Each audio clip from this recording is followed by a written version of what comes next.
Hey guys, I'm Valeria Boss, owner of a Valeria Boss Salon in Springfield, Missouri. I'm more than ecstatic to have gotten to open up this week and hope I can share anything with you guys that might help. And those of you who aren't open quite yet, I hope to share some encouragement while you're still in process. You know, we learned many things from the shutdown. One, I learned that I love to cook. I kind of forgot about it because I wasn't making time for it. So time management was another thing that I learned a lot about. I learned that busy did not mean I was productive. I was very busy before this, but I look back and I wasn't getting that much done. The things that were near and dear to me, like my kids and my husband and my family, I was cutting short because I was spending so much time at work. And so I've definitely learned how to be 110% when I'm here, be more dangerous with the time that I'm spending in the salon, so that when I go home, I have something left to give my family. And that's something that is invaluable. So I'm definitely seeing that as a positive during this crazy time. You know, we are extraordinarily lucky that we have an amazing group of stylists that run our social media. And about a year ago, they decided to take on the world and revamp it all.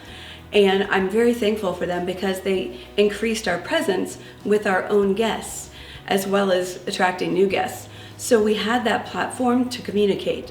So one of the things we did is made sure that we gave weekly updates during the time we were closed, so that everybody knew what was going on. Even if we didn't know anything, we posted that we didn't know any more yet. And it just made people feel like they were part of the loop. And so that was a huge thing. We also did large email blasts. That was another form of technology that was great, just to get the information to others that might not be on our social media. Staying connected to our team was really important to us, and we did it by individual text messaging. It's great to just connect with people one-on-one, check on them, see how they're doing. And then of course we have a private Facebook group in our salon. A lot of you probably have that. And it's great to be able to post things, funny videos. One of my favorite things is we had a thread going on of what kind of things are you doing during quarantine. And so we had everything from Shay making dandelion pancake things. It was really cool. Dandelion tea, to us teaching our kids how to ride bikes, to Karen taking her adorable new baby on walks. It was great to see what the team was doing, and everyone definitely enjoyed that thread because there were hundreds of posts. One of the biggest challenges that I face personally as a business owner, my husband Michael and I, we take very seriously what we do and the team that we lead. And knowing that the business needed to open to survive, but how do we do that safely? When do we do that safely? It was one of the biggest decisions. Just feeling that weight of responsibility of keeping everyone safe and knowing when and how to do it. There are several aspects of our business that have changed quite a bit. One of the things, as you can see in our salon that we have right here, we've actually taken out every other chair. These banners don't normally live on our salon floor, but what we did is we took out every other chair and replaced it with a banner. Palmetto is amazing, and we've had the opportunity to have these in our storage to swap out and change our images all the time. So we had multiples upstairs. We brought them all down, set them up. They're amazing for quarantining. They're fluid. We can move them throughout the day to make sure that nobody really even sees another guest while they're in the salon. We're thankful that we had 60 chairs to work with, so when we took half of them out, we still had 30. So it changed things quite a bit, but we made things absolutely work for our large team. We have about 25 stylists and 2 reservationists. So we wanted to make sure that happened. Our business looks quite different in other ways too. We're wearing masks. It's kind of funny for a stylist that does her hair and makeup and everything to walk around and sound like this all day. It's kind of crazy, but we're doing it because making sure that no transmissions from us to our guest and from our guest to us is really important. We did do another option for our stylists as well, especially after working those long days of 9-10 hours with the mask on. We can change out to a face shield. It definitely catches a lot going on right here, and make sure that, again, we're not transferring any of that, but we can breathe a little bit better. So it's kind of a nice option to have. Making our guests feel comfortable in the salon was so important. In order to ask them to come back in and patronize our business, we had to make sure that they were as safe as possible. So we have a plethora of cleaning supplies, from laundry sanitizer to our barbicide, which is just key in our industry anyways, as well as our cleaning stations to the nines after every guest stands up. One of the things that we discovered, it sounds kind of silly, but we read the back of the cleaning tools that we use to see how they work. We learned that Clorox wipes need to keep the surface damp for 4 minutes to be effective in germ killing. That's something that we'd never thought of. We just take a Clorox wipe, we wipe the surface down, it dries in about 2 minutes. So you actually need to have 2 of them go back in 2 minutes, make sure it's still damp, and kind of pat it on as opposed to wipe the surface. Again, just changing how we approach a Clorox wipe. Learning that Lysol takes 10 minutes. When you aerosol spray that on a chair, it's 10 minutes before somebody can sit down in it to know that the germs are killed. So making sure that we really understand what we're doing with these cleaning products, not just using them, saying we're using them, actually understanding them better. That really helped us a lot. Also, we're making sure that we take the guest temperature. I know that no one this week has had any kind of argument with that, because they know if they're getting their temperature taken, that the next guest sitting over across from them did as well. So we just want to make sure that we're doing all that we can to keep our guests safe. One of the ways that we do it as well is usually we have a beverage bar. We have 2 of them set up with hot drinks, cold drinks. We decided to just shut those down and have less touchable contact. We have our guests, all of them, haircuts included, change into a robe or a cutting shirt so that their shirt stays dry and free of any chemicals or water. But we decided to close that down as well. Our changing rooms are shut down. We're asking guests to come in a t-shirt that they're not in love with, that they're okay if they throw it away tomorrow. And they're coming in nice and comfy in their cutest t-shirts. Most of the time they're free from a run they did or a volunteer event. It's kind of fun. You learn a lot about people when you see the t-shirts that come in. It's been a fun thing. So we're making sure that we have less contact when they come in. So that's key. One of the things that we do differently as well is our salon, we have nomadic stations, meaning no stylist has one station that they roost at. We all have it cleaned up and ready for the next stylist. We have our consultation in the design area. We go to the collar bar, so we move the guests and all their belongings again. They go to the wash house or the lather lounge to be shampooed. Then they go back to a different design station to have their hair cut, dried, and finished out. We've cut that down by doing many of our colors in the same chair as we're going to do the cut. So just keeping guests in one spot. Again, there's less to clean, and the stylists are choosing 1, 2, or 3 chairs, however many they need that day, to service their guests. They're choosing one spot, so they know that they're responsible for cleaning that for a guest. Again, it's a 100% way to know that it's clean and we're following our own procedures. Asking stylists to come back to work was a bit of a scary thing for us. We also want to make sure they feel comfortable, and everyone had different levels of comfort coming back into this after having this time off. So we wanted to make sure that they were protected as much as possible. We're extremely blessed that one of our stylists, Becca Richards, made masks for us while we were gone. So she tailored them in black and white, Paul Mitchell style, to make sure that we were safe, we looked good, we had those. And also we asked the guests to wear the mask, of course, so that the stylist felt comfortable being around that individual. If someone comes in without a mask, Becca and her mom Susan have actually made lots of masks that we have at the front desk to sell them. So when they sell a mask for $7, the proceeds of that mask are allowing them to supply a mask to one of the local shelters here in town, whether it be for teens, single moms, all kinds of organizations are going to have masks because our guests are purchasing them. We've noticed that it's not just the people coming in without a mask, it's people wanting to support a great cause. They're walking out with 2 or 3 masks, so we're definitely keeping them busy. Making our stylists, feel comfortable in several ways. We are blessed to have 8,000 square feet so that we can keep stylists very separate. You're always going to have a few more that are a little bit more nervous and concerned about that contact with other people. We have a few stations that are very out of the way, almost no traffic going by them. We made sure that those stylists feel comfortable in those spaces so that they can stay there and be away from people, and it's worked out really well. We have an incredible team, and they know that we want to take care of them the best we can, but they also understand that we do need to get back to work, and if the salon is going to be here in the future, we do have to get to doing some hair. So making them feel comfortable was extremely important to us. So another way that we helped our stylists feel more comfortable, as well as our guests, is by utilizing Ginos hand sanitizer.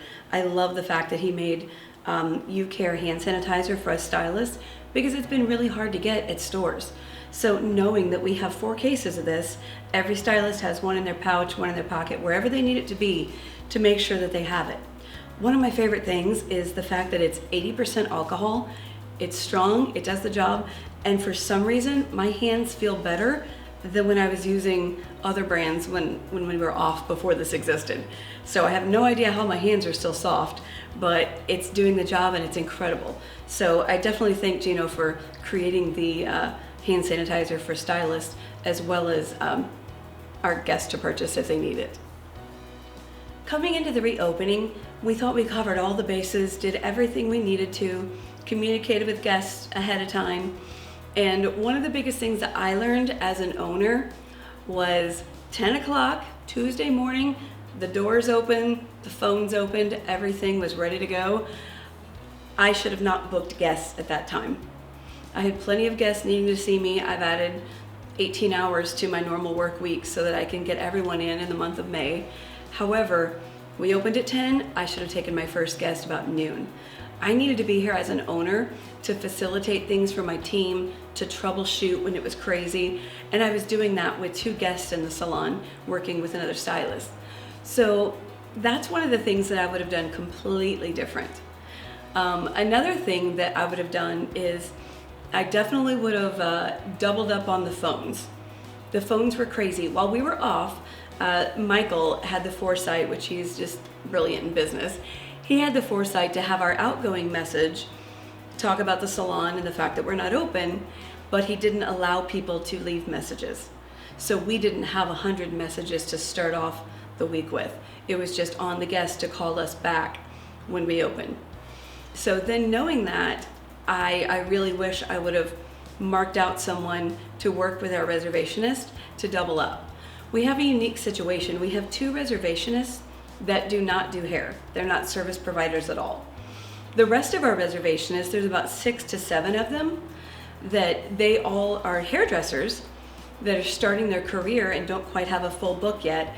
So they work 10 hours a week or so at the desk to get some extra hours, some extra money, as opposed to having a part-time job, as well as learning how the front desk works, how the scheduling works, how that guest relations happens.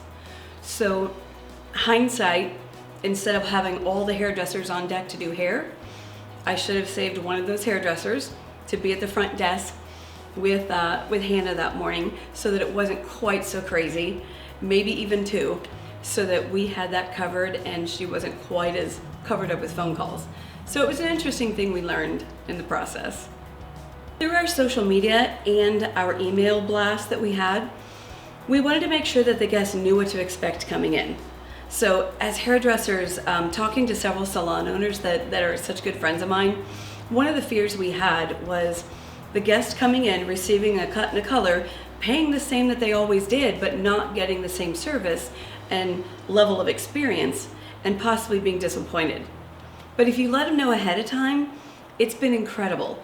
We made sure that our guests knew that we would not have a beverage bar. They're welcome to bring a bottle of water, anything they'd like, but we will not be providing it.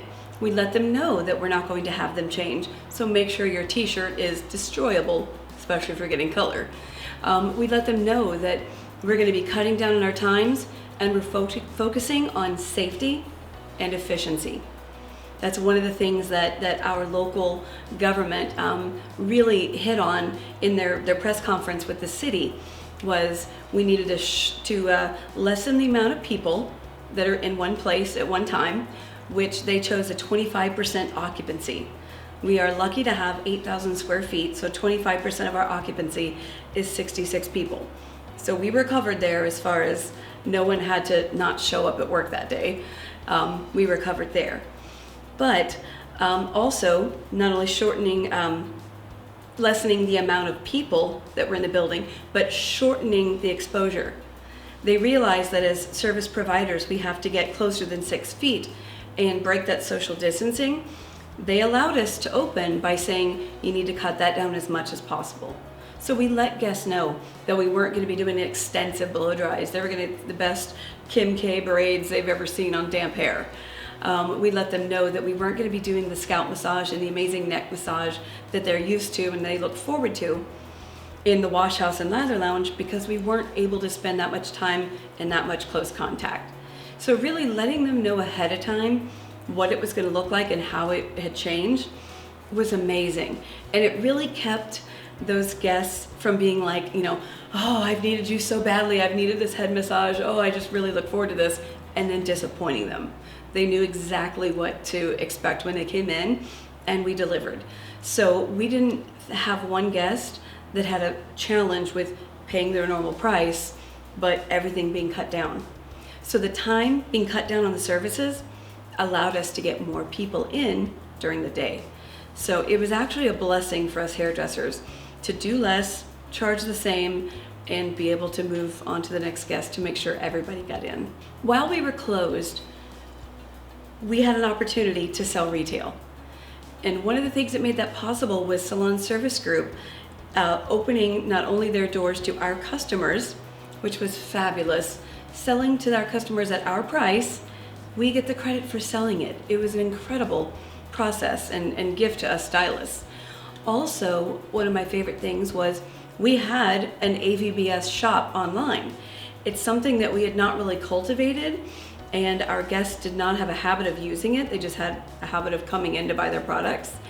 And so this was a great opportunity to broadcast it, use it. Guests would purchase from us.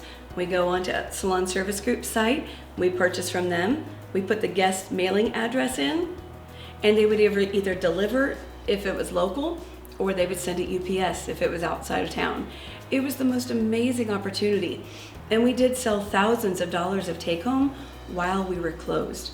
It was one of the biggest blessings that we had to be able to partner with Ginos and Salon Service Group to make sure that our guests not only had what they needed, but to make sure that they were buying it from us. For those of you salon professionals that aren't yet able to open, I would definitely say learn from those who have gone before you. Pull together your community, talk to other salons in your area, or even out of your area. See what things they did that worked, steal ideas. That's exactly what we did. We are not brilliant ourselves. We just pull from a lot of people who are. And so you can increase that community, talk to other people and find out what worked for them, and then see what fits best for you. Use it as a learning experience. If you can't open up yet, just know that your opening is going to be even better than ours was. The most important things to me was working with other salons that were reopening just before me or at the same time. So collaborating with my friend Kara in Denver.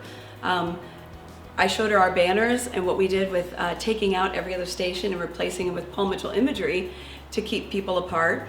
She showed me that she dropped clear shower curtains between her shampoo bowls. And it was a great idea, and she's like, please use it, it's awesome. So we steal from each other, and I love it. So what did I do? Share that with other people that I know around here. That's what we do. So yeah, hanging them from the ceiling, dropping in between, so that the stylist is not standing shoulder to shoulder with another stylist, because there's plastic between. It's the same thing with the guest. You can Lysol that off, let it dry for 10 minutes, and that's completely clean between them. So really sharing those ideas, talking to other people. I know one of the salons here in town had a challenge over the break where they got broke into, and it was heartbreaking because one of my friends shared with me beforehand that in her city, salons were being looted because people knew they weren't essential and they weren't going to be open, so they were being broken into. We popped out every camera we had, we put them in visible places, we covered up the windows with furniture and everything, just so that nobody was enticed to see what we had in here that was pretty and shiny and try to break it and take it. So another local salon, I noticed on Facebook they had a challenge where they did get broken into. How about your community? One of the things we did is we had some extra cameras. So we just sent them over to her so that she could have the peace of mind of watching her salon from her cell phone. There's things that you can do. We were blessed to have 50 masks given to us from my church, which is incredible. They made masks for the community, for the first responders. They made so many that they had some extras, and they gave them to us. So we shared them with other salons that were near us so that if their guest came in without a mask, they had something to offer them. So we were just wanting to make sure that bases were covered for not only ourselves and our guests and our stylists, but for the community in general. We want to help each other be safe and make sure that this is not just a me first attitude, but protecting all of us in the community to make sure that we can grow together. It's really important to continue supporting each other as an industry. So definitely do your research, talk to people beforehand, get ideas, but make sure that you're checking on your friends after they open. That's when they're going to be exhausted. They might need to share a challenge, and you might have a solution to that challenge that you can share.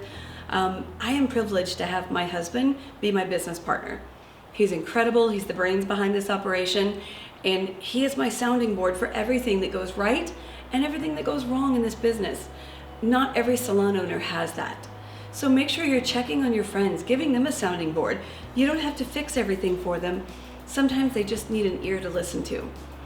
So chances are, if they're having a challenge with a guest or a challenge with their staff, chances are you may have had that same problem and figured out something to help. So make sure that you're connecting with your friends throughout this process, not just before and we hit the ground running and we never see each other again. We're busy, we're crazy, but make sure that you're here for your friends and here for your other salon owners and other stylists in the industry that might need your help.